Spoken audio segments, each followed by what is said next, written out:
बिहार में चुनाव हैं और बिहार में चुनाव के साथ अब सियासी हलचलें तेज हो चुकी हैं।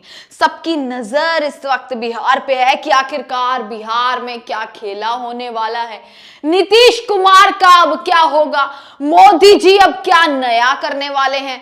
पर उसी के साथ एक बड़ा झटका जो है वो अब एनडीए को मिल चुका है। नरेंद्र मोदी को एक बड़ा झटका मिला है बिहार में और इस बड़े झटके के साथ ये प्रतीत हो रहा है कि इस बार बिहार में बहुत बड़ा खेला होने वाला है। चुनावी माहौल गर्म है, सियासी जो हलचलें हैं वो बिहार में तेज है।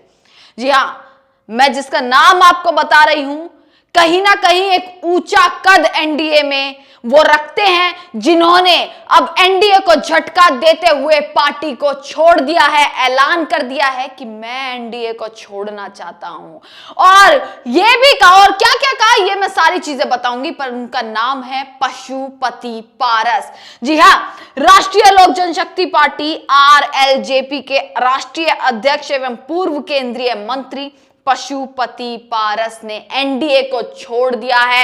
एक ऐलान कर दिया कि मैं एनडीए को छोड़ता हूं और इस ऐलान के साथ यह भी प्रतीत होता है कि कहीं ना कहीं इस बार बिहार से नीतीश कुमार और एनडीए का, नरेंद्र मोदी का पत्ता इस बार साफ होने वाला है और बिहार में कुछ नया इस बार देखने को मिल सकता है। ये साफ साफ आशंकाएं जो हैं वो लगाई जा रही हैं। नीतीश कुमार का तो ऐसे पता चला जैसे कि कल हरियाणा के मुख्यमंत्री नायब सैनी ने एक बयान दे दिया था सम्राट चौधरी को लेकर। तब यह पता लगा कि हाँ भैया, नीतीश कुमार का भी जो है वो पत्ता साफ हो सकता है। पर अब एक एनडीए को बड़ा झटका मिला है। पशुपति पारस ने एनडीए की पार्टी छोड़ दी है, एनडीए को छोड़ दिया है और उनका खुलासा भी कर दिया है कि आखिर क्या कारण था जिस वजह से पशुपति पारस एनडीए से दूर हो गए। उनका पूरा बयान जो है वो मैं आपको सुनवाऊंगी ही। इसी के साथ पशुपति पारस जो है वो चिराग पासवान के चाचा लगते हैं। आपको बता दें कि इसी के साथ अगर आपने कुछ तस्वीरें देखी होंगी तो बिहार में ऐसा खेला होने वाला है। महागठबंधन ने तो अपनी ऐसी तैयारियां कर ली हैं कि सीटों तक बात आ चुकी है, सीट शेयरिंग तक बात आ चुकी है।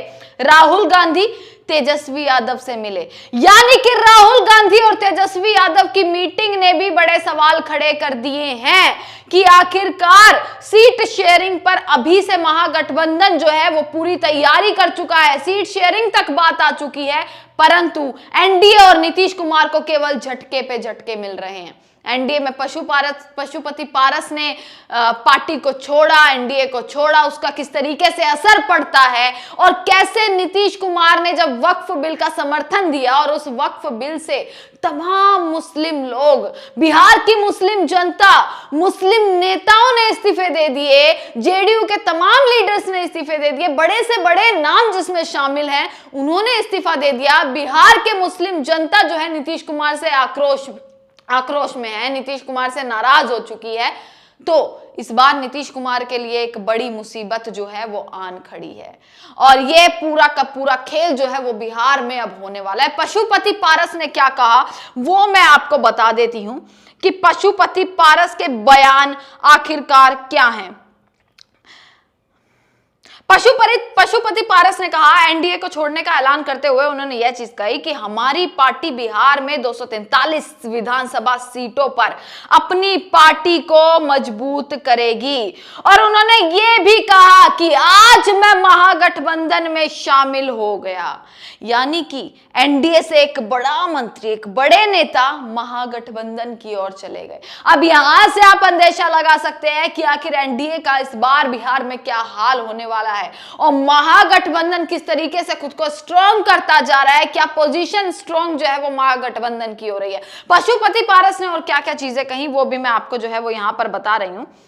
देखिए, पशुपति पारस ने कहा, अंबेडकर जयंती के मौके पर उन्होंने तमाम चीजें कही। जब वो संकल्प महासम्मेलन में थे तो उन्होंने ये चीज कही कि उनकी पार्टी का अब राष्ट्रीय जनतांत्रिक गठबंधन से कोई नाता नहीं रहेगा। हम अब एक नया बिहार बनाएंगे और राज्य की सभी 243 विधानसभा सीटों पर पार्टी को मजबूत करेंगे। चुनाव के समय तय किया जाएगा कि किस गठबंधन के साथ जाएंगे। हालांकि उन्होंने यह भी कहा कि जो गठबंधन उचित सम्मान देगा वहां वो जाएंगे। हम लोग एनडीए गठबंधन के वफादार और ईमानदार साथी थे। लोकसभा चुनाव के समय एनडीए के लोगों ने हमारी पार्टी के साथ न्याय इंसाफी की। इसके बावजूद राष्ट्र हित में हमारी पार्टी एनडीए के साथ रही। लोकसभा चुनाव गुजरने के 6 महीने बाद जब कभी एनडीए की बैठक हुई, तब भाजपा के प्रदेश अध्यक्ष के एक बयान में एनडीए के 5 पांडव की बात कही गई। इससे हमारी पार्टी का कहीं नाम नहीं रहा। हमारे साथ अन्याय किया गया है।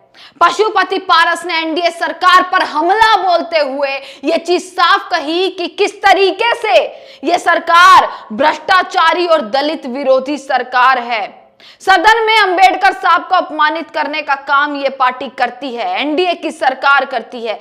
यह तमाम आरोप लगाते हुए पशुपति पारस ने एनडीए को छोड़ दिया, महागठबंधन में शामिल हो गए। और इसका असर क्या देखने को मिलेगा, किस तरीके से अब महागठबंधन, किस तरीके से राहुल तेजस्वी की मीटिंग क्या असर देने वाली है। और यहीं एक और बात मैं आपको बता देती हूं कि 17 अप्रैल को पटना में भी महागठबंधन की बैठक बुलाई गई है।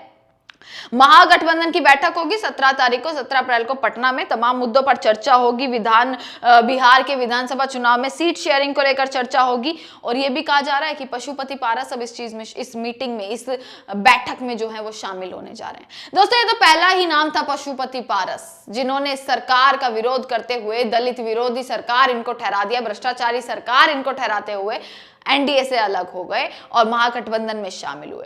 पर जब तक चुनाव आता है तब तक ऐसे कितने नाम होंगे, और क्या क्या गड़बड़ियां हो सकती हैं, किस तरीके से ललचाया जाएगा इन नेताओं को, किस तरीके से सारे पूरा डील दी जाएंगे, क्या ऑफर्स दिए जाएंगे, ये सारी चीजें इस बार बिहार के चुनाव में देखने को मिलेंगी। सबकी नजर इस वक्त बिहार के चुनाव पर है और ऐसा लग रहा है कि पहले ये आशंका लगाई जा रही थी कि कहीं ना कहीं नरेंद्र मोदी जो है वो नीतीश कुमार और तेजस्वी के बीच में जो कंपटीशन जो है वो हो सकता है, परंतु अब ये साफ लग रहा है कि ये कंपटीशन ये अलग लेवल पर जाने वाला है। तमाम खबरें आप तक पहुंचाते रहेंगे, देखते रहिएगा सजग भारत। आपका बहुत बहुत शुक्रिया।